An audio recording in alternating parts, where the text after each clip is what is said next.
Welcome, everybody. Joe Tarnowski with ECRM here. I want to thank you all for joining us.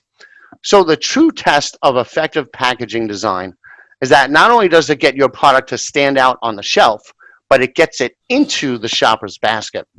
And one of the ways to accomplish this is through deploying color blocking strategies, both in the context of the products and the competitors that are on the shelf, but as well as within the line of products. So here with me today to talk about color blocking strategies is Emily Page, the CEO of Pearl Resourcing and a packaging design and branding expert. One of the cool things about Emily is that she works very closely with a lot of ECRM customers, both on the brand side as well as on the retail side. So she's got a real in the trenches knowledge of what works. So Emily, thank you so much for joining us. And before you get into your presentation, can you tell everybody a little bit about Pearl Resourcing and how you work with your customers? Yes, thanks, Joe. I'm very excited to be here, and I love working with the ECRM. I personally have helped to launch a number of brands into massive retailers through ECRM, including Vitamin Shop, and we've met Walmart and Amazon private label, and a number of other really significant accounts have been created through ECRM. So Pearl Resourcing is a packaging design company. So we focus on developing branding and the artwork for your physical product, whether you're going to sell it online or in retail stores. And we personally believe that packaging design and branding shouldn't be done cheaply or quickly. Just the goal is not to make it the least expensive, least focused on effort, part of your effort, sales strategy. It needs to be a massive, well thought out strategy. Not that expensive doesn't necessarily mean more thought out, but it's just that you need to actually focus on generating visual identity elements that help customers to know what your product is and to understand what your company is all about. And if you don't put some strategy behind it, you can actually get all of this effort, all of this energy trying to create an incredible product, going to trade shows, and still not be able to be picked up by retailers, or still not stand out on the store shelf as soon as you're actually there, in those store aisles. So we focus on helping to design branding and packaging artwork to help you sell in stores. Excellent. So it's not just an investment in money, it's an investment in time and strategy and a lot of thinking behind the brand to make it work. Absolutely. Excellent. So you have a presentation for us today? I do. I want to talk about color blocking because for most people who are entrepreneurs, business owners, brand owners, they're so busy focusing on developing incredible products that we're excited to taste and try and buy that they might forget to focus on the strategy to get themselves selling in stores and standing out in their category. So we're going to break that down into little tiny actionable steps by the end of this. We'll have 4 actionable steps that you can take, and we can go step by step. The first thing we want to talk about is what is color blocking within your packaging and why does that benefit you? So color blocking is the use of colors across different products in your product line that are strategically picked so that people's eyes naturally are attracted to it. When you walk through the store shelf or through the aisles of the stores, you're pushing a shopping cart, and it's actually out of your periphery view that you're noticing most products. And if you're brand new, or if you have new products on your line, the chances are that a customer is going to walk through the aisle and walk right past your product. Also in grocery stores, the lighting is it's compromised. It's not natural lighting. There's the shadow that's cast by a shelf. So you want to utilize as many tools as possible to grab a customer's attention. And so what do you say? There's only 3 seconds, right? You have 3 seconds of the customer's time to get their attention? Yes. And color is actually the first thing that your eye notices. When you're going through a store, you don't even consciously realize it, but color is actually the primary first thing that grabs our eyes' attention. So you want to use color to optimize the fact that you've got on that store shelf, how can you really stand out? And color is the #1 thing you can use. And the reason why that is important is not only does it help people to notice your product line, But also a lot of retailers use this when developing merchandising strategies. So you'll go and shop and you see at the end of an aisle, they call this an end cap. And that's where a lot of people actually notice products, because they're usually about to walk down the aisle. So the products are actually the front of their face. And so retailers will organize things by color, specifically to grab attention, to cause customers to walk down that aisle or to grab those combination of products. So if you were watching this on video, then you'd see a picture of myself in a Whole Foods, and there is an end cap right here, and you can see the use of Whole Foods using chips and soda of similar color families, combining them in a really powerful eye-attracting display. So you want to be able to not only grab attention within your category by yourself, but also possibly in concert with other products. Gotcha. So those are the benefits, is that you'll stand out. And how can we use it? There are a few key ways that people use color blocking. And if you're watching the video, you can see literal photos of the snack and the candy category in Whole Foods, where I recently went and took some pictures.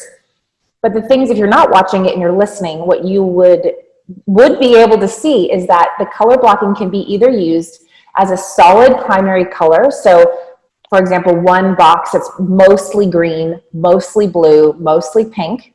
So that if you're looking at this, you can see that those packages that have high color saturation really grab your attention, especially because when there's shadows from the shelf above, that way you can see the color allows you to see the entire bag or the entire box.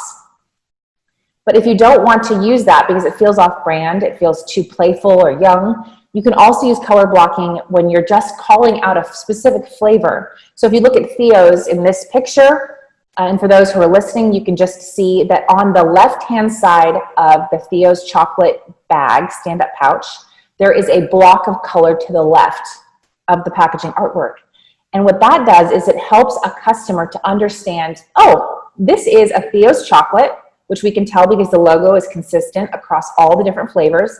But the color to the left is a call out for flavor.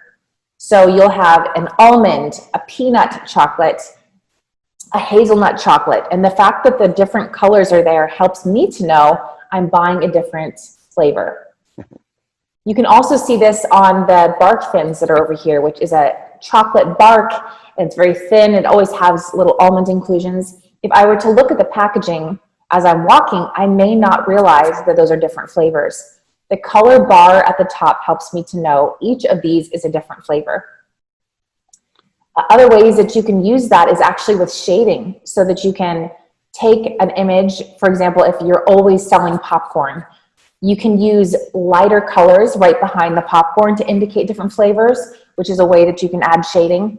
And you also can do that by using products of different colors. So you might have marshmallow, like the Smash up there has some of the patterns in the background has a different color to help you to understand that the flavor might be different. So the textures, the patterns, the shading, all can use different colors across different flavors in your product line, and that will help to grab attention.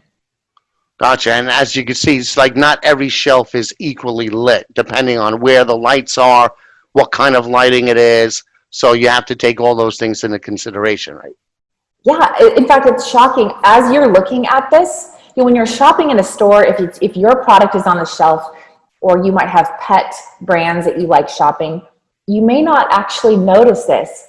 So when you take a picture and you look at it kind of in a more removed scientific way, you realize, wow, my eyes are really attracted to certain colors and certain packaging designs in my category when I do it this way.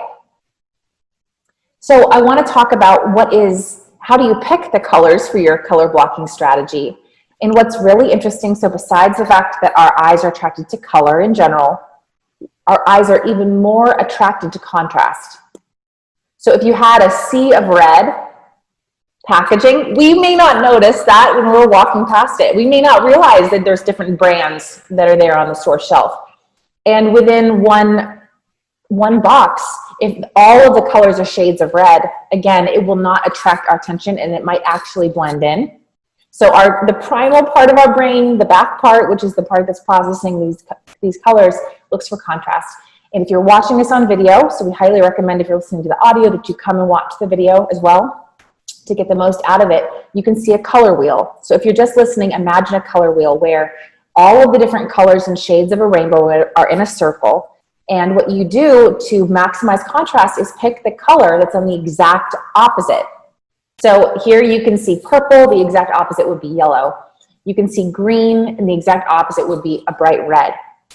So when you take that and apply that to packaging, for example, to the right of this slide, you would see examples of fake boxes. So we would have a box that is red that has a contrasting green in the center to maybe the location of your product photography, or your logo might be in the center of that green box.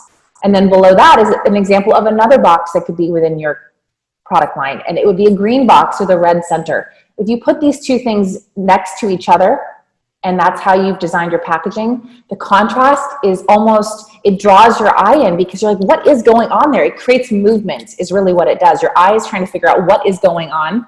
So the use of the contrasting colors both within one packaging artwork design as well as across your entire product line is going to create a lot of attention. Great. And so basically you pick the colors that are opposite each other on the wheel that's on the left, and that would be what works well together on your package. Yes. Yes, exactly. And so most people are familiar with a color wheel, and I'm showing here, if you're watching this visually, and if you're just listening, imagine this. I'm using very primary colors in this example because most people, when they learn art as a child, that's the first place that they get exposed to the concept of a color wheel. But if you have your own brand, you might have your own unique colors that you feel are very connected to you. And the question might be, how do I apply this to my color scheme? I want to have a different personality. I don't want to be primary colors and it feels too young. So this slide is an example of bright colors that go with Emily. Me as a person, my branding is bright and fun and action-oriented, and so I use really bold, loud colors. So you can see that you can take, a professional designer can take any shade of colors, any family of colors that is correct for your brand and still use this contrasting concept. So you can see here, you know, my colors palette on the left, how we've applied it here to, you know, a vertical or horizontal shelf of packaging. So after you've designed your packaging and you've started to utilize this strategy, you might ask yourself, what does color blocking then have to do within my category? And it's very important that you keep this in mind. So we're talking about the use of color blocking for you individually within your brand. But before you actually start your packaging design process, you actually need to go walk the store aisles within your category and see what's already happening. Because besides having contrast within your own product line, you want to have contrast within your category. So here I have a picture, an example of the beverage category. And I took a snapshot of what is happening in the energy category. Now you can see bright white, and you can see how Rockstar has utilized color blocking within their signature logo, which is that star at the very front. So to indicate different flavors, they've had the color red, they've had the color black, they've had yellow popping in and out of their core logo. You see how Monster is utilizing the same thing. So Monster Energy Drink is a black can. They have this very dark look to them, which typically would not stand out on a shelf. You can see that the black color by itself sort of fades in the shadows of a shelf, which is already black.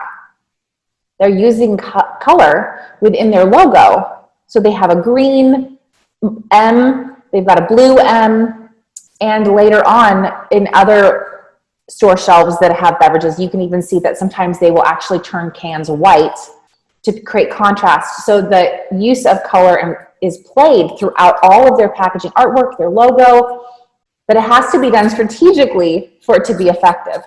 You can also see here Red Bull has different stripes. These are the new Red Bull energy drinks that have different flavors to them. You can see how they really stand out compared to the traditional Red Bull category or Red Bull can. And the thing that Red Bull did correct within their cans is that they have color blocking contrast within the one packaging artwork. So you can see that they have the blue and the silver, and then below that silver and blue. You can see this right here, the how it's there's kind of like a line down their packaging. That contrast helps to grab attention. So that's the use of color blocking within one pattern of their packaging. And it becomes more powerful and eye attracting the more SKUs they have on the shelf. So if they have 10 cans of Red Bull, it really grabs your attention that they've got this fun, crazy contrasting pattern that's standing out. So I think there's a couple of important points here. One, obviously, by knowing what colors your competitors are using, it gives you the opportunity to pick colors that will stand out in that set. And the larger, point is also the importance of visiting stores and seeing what they have on the shelf.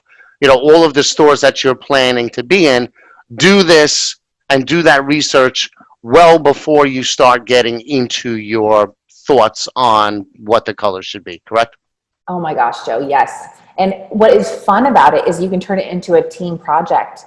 Go in, walk multiple stores, write a list of every store that you are going to get yourself into. Start manifesting and creating a sales strategy before you do your packaging design. Write out those stores. Where is your target audience? And this is important because a Whole Foods customer and the product offerings might be very different than what you would find at a Walmart.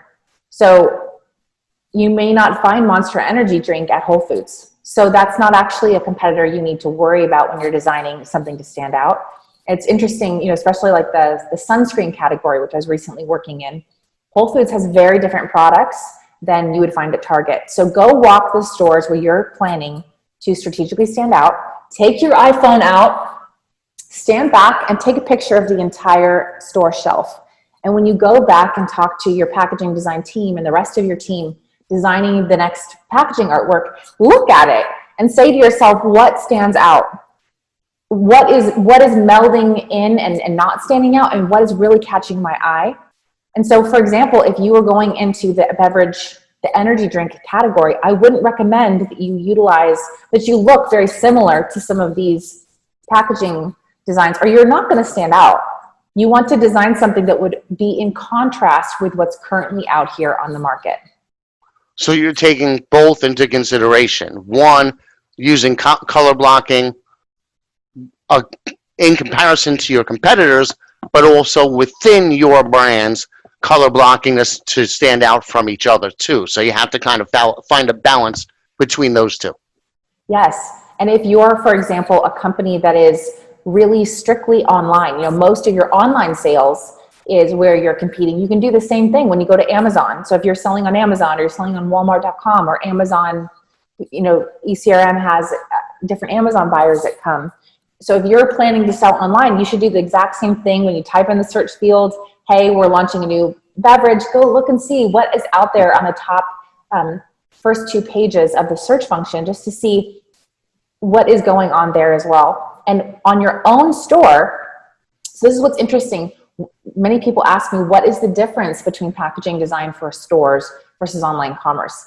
And if you are a brand who's only selling online on your own website, there's a lot more room for you to have very muted colors, for you to not have to utilize so much of the strategy, because your website is almost like a store shelf. So you can utilize contrast and curate a lot of things to kind of help to support your products to sell. But in stores, it's very important that you use color blocking because your background is other people's products. So let's talk about some examples within categories that you might be selling your products in. So the first category I'm going to show is actually a customer of ours, and we're very proud to share the Perfect Bite Company's work.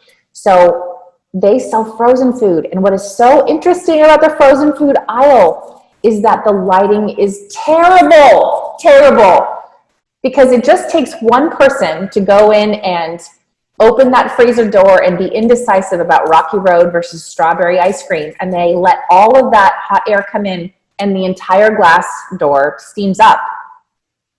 On top of that, the lighting is always from the top, and so I guarantee you, if you sell frozen food products and you go in and look there, a lot of products really are hard to read.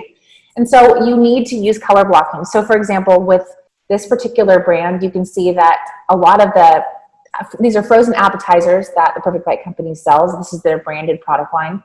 And to utilize the color blocking, we just placed a banner of color at the top that plays in with the logo. And it's supposed to imply, hey, you're at a buffet, you're at a party.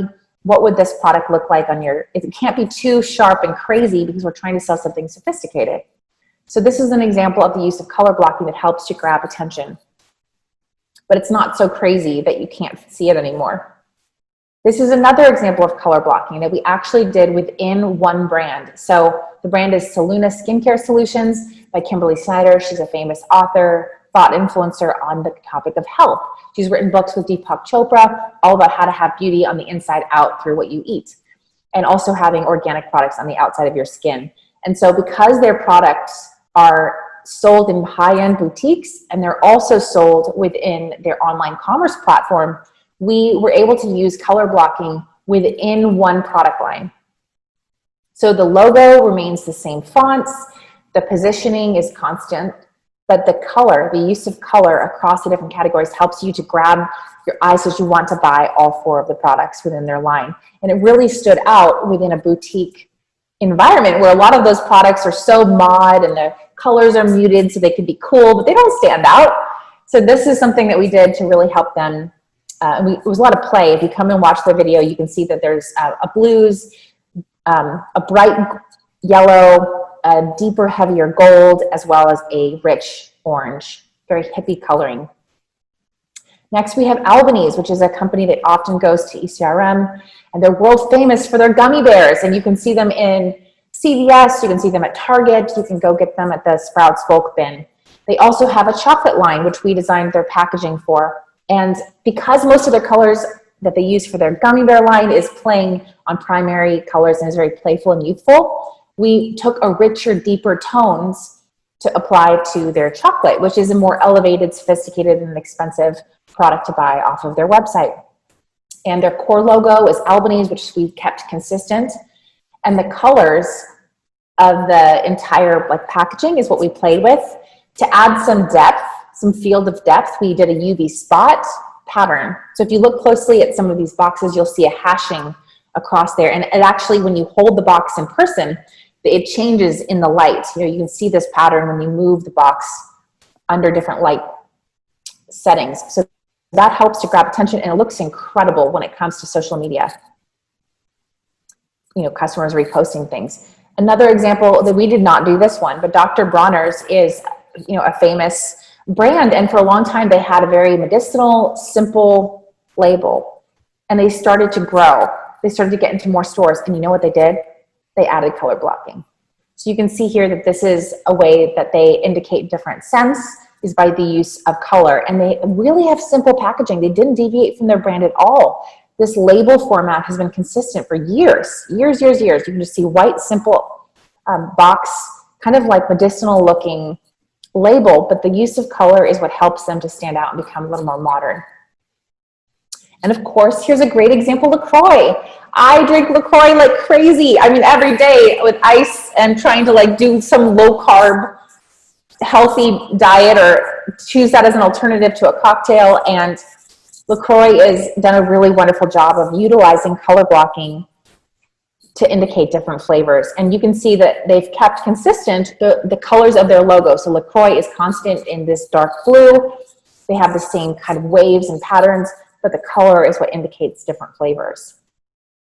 Makes a great palette. You can see this here. Mm-hmm. This is also in a Whole Foods. Yeah, the palette almost looks like the color blocking, images that you showed earlier.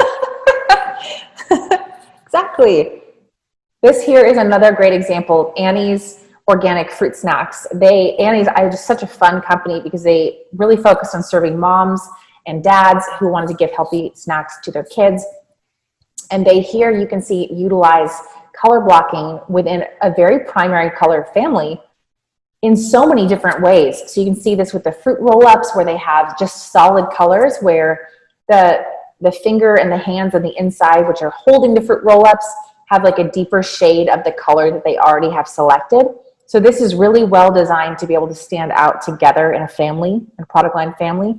Above that, you can see a lot more color play. where they're using the contrasting color of yellow to highlight the fact that they've got gummy bears. I should call them gummy bunnies.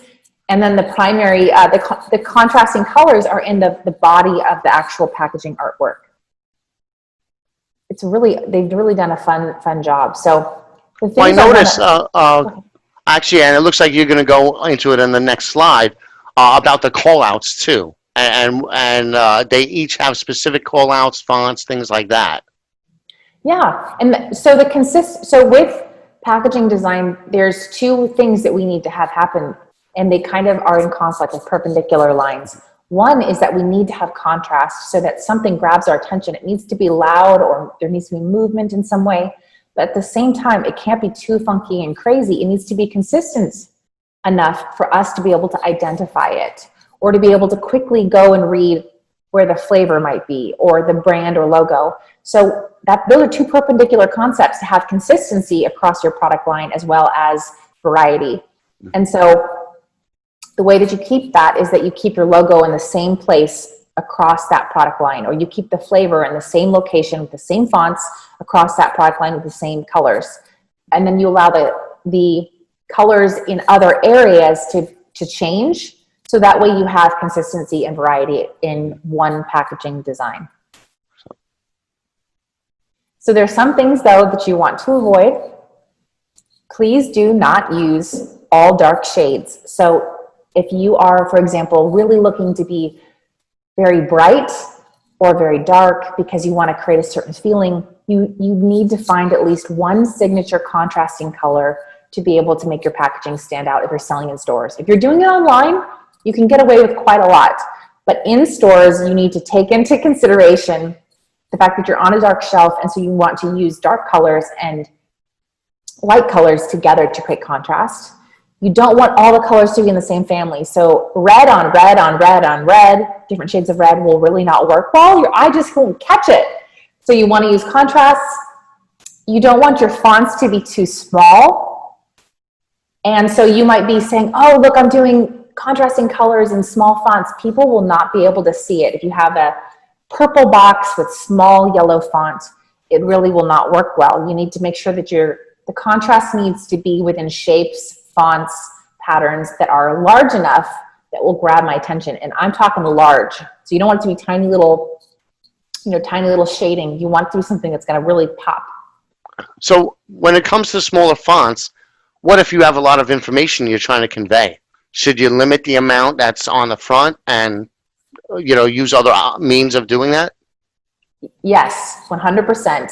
So utilizing big shapes and focusing and narrowing in on a few topics are really what grabs attention. And if you go and look at massive brands that are really exploding and taking over the universe within your category, you'll notice that as soon as they have venture capital money, as soon as they have a professional executive who bought their company and is taking it, from a few $1 million to hundreds of millions of dollars, that they utilize these things. So you can go and walk any grocery store and you can see that when a company is really on fire, their professional team is minimizing the amount of fonts, utilizing contrasting colors, big shapes, bold colors, because that just works. It just works. It helps to sell product. And we're here to sell product. This is our business. We're passionate about getting what we've created in the hands of customers who will love it. And so you need to do this in a professional, organized way, and that's the best thing.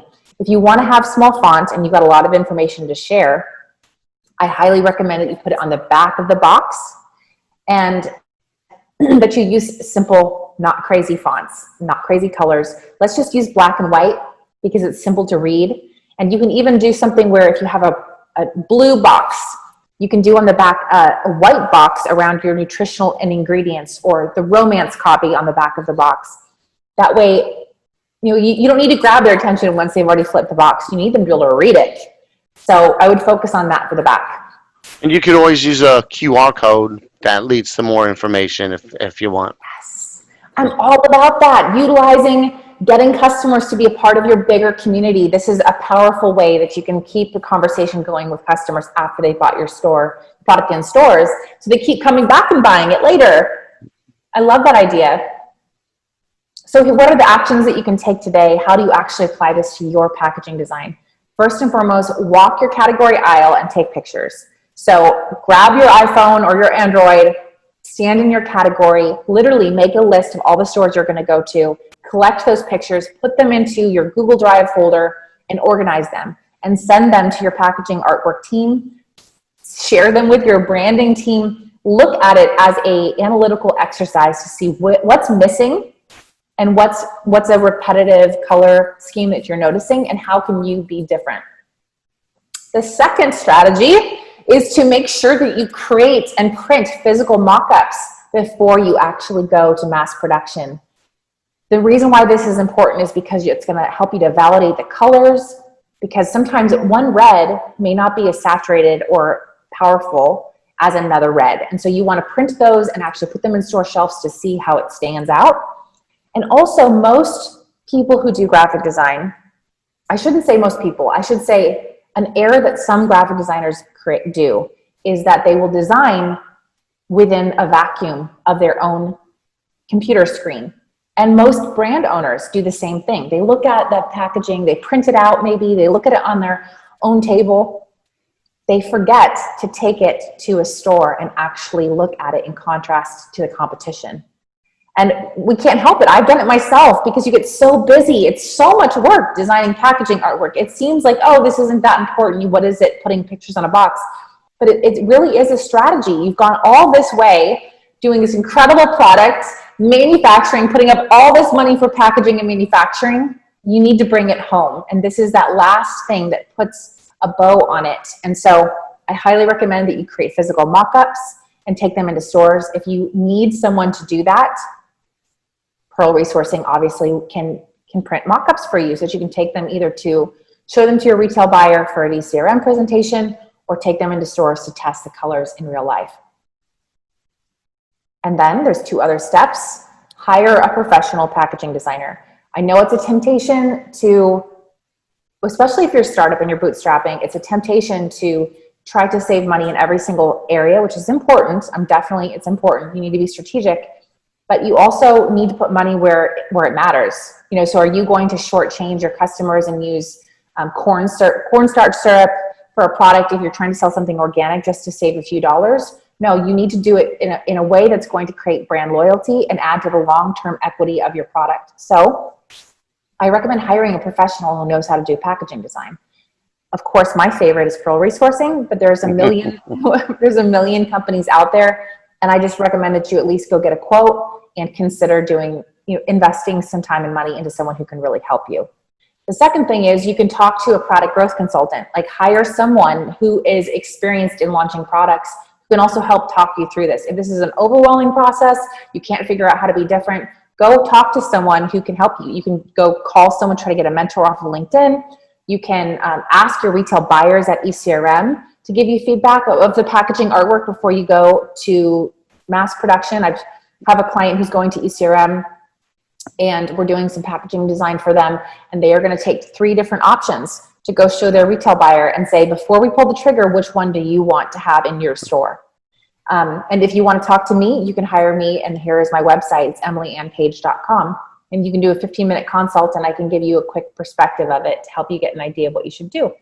And just to let everybody know that Emily has been working with a lot of our supplier community in helping them prepare for their virtual presentations, because that's a whole nother world as well. And so there's a lot of opportunities there too. Right, this actual sales pitch, the PowerPoint, how to communicate your brand and position it so that it will sell with, you maximize your ECRM meeting. Definitely offer coaching on that if you want help before your first ECRM meeting, because you deserve to nail it. ECRM is a really fun way to make relationships, to meet people, and you have a powerful brand that needs to be seen and bought. So I wish you the best of success to every entrepreneur and brand owner, retailer out there. And if you have any questions, please feel free to reach out to me on LinkedIn. I'm Emily Ann Page, and you can also contact me through pearlresourcing.net or through emilyannpage.com. Excellent. Well, thank you so much, Emily. Some great insights here. And again, for those of you who are listening to this on the podcast, we really try to make the conversation as visual as possible, but you could also, see the video on YouTube. and we'll have all of Emily's contact information in the post as well. So thank you again for joining us, Emily. Thanks for having me. Can't wait to see everyone's success. Okay, take care.